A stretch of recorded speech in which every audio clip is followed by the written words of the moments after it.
آپ نے فرمایا میری امت کا سب سے غریب آدمی کون ہے؟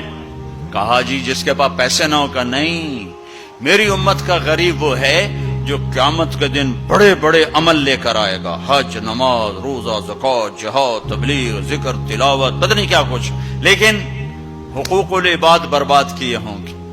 کسی کو گالی دی، کسی کو تھپڑ مارا، کسی کی زمین دبائی، کسی کا گھر دبایا، کسی کے خلاف جھوٹا کیس کیا، جھوٹی گواہی دی، نوکر کو مارا، نوکرانی کو مارا. وہ سارے آ جائیں گے، یا اللہ ہمارا حق، کہہ گے اتنی نمازیں دے دو، اتنے روزے دے دو، اتنے عمرے دے دو، اتنے حج دے دو، اتنا ذکر دے دو، اتنی تلاوت دے دو. وہ مائنس ہوتے ہوتے ہوتے ہوتے ہوتے وہ زیرو ہو جائے گا.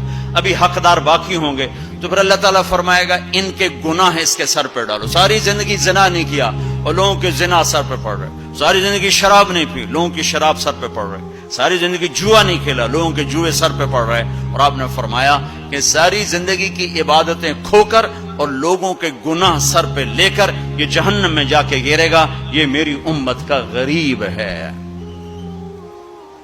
تو اپنے اخلاق بھی بھائیو بہنوں ٹھیک کرو، اور یہ ایک زبان ٹھیک کر لو تو سارے اخلاق ٹھیک ہو جائیں گے.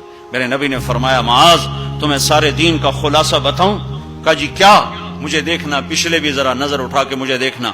معاذ تمہیں سارے دین کا خلاصہ بتاؤں؟ انہوں نے کہا جی کیا تھا؟ آپ نے کہا یہ ہے. تم بھی دیکھ لو بھائی،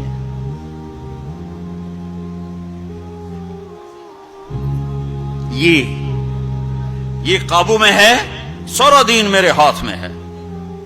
یہ قابو میں نہیں ہے تو ہر شے ہاتھ سے جا رہی ہے، جا رہی ہے، جا رہی ہے، جا رہی ہے. لہذا سہنا سیکھو، سہنا سیکھو.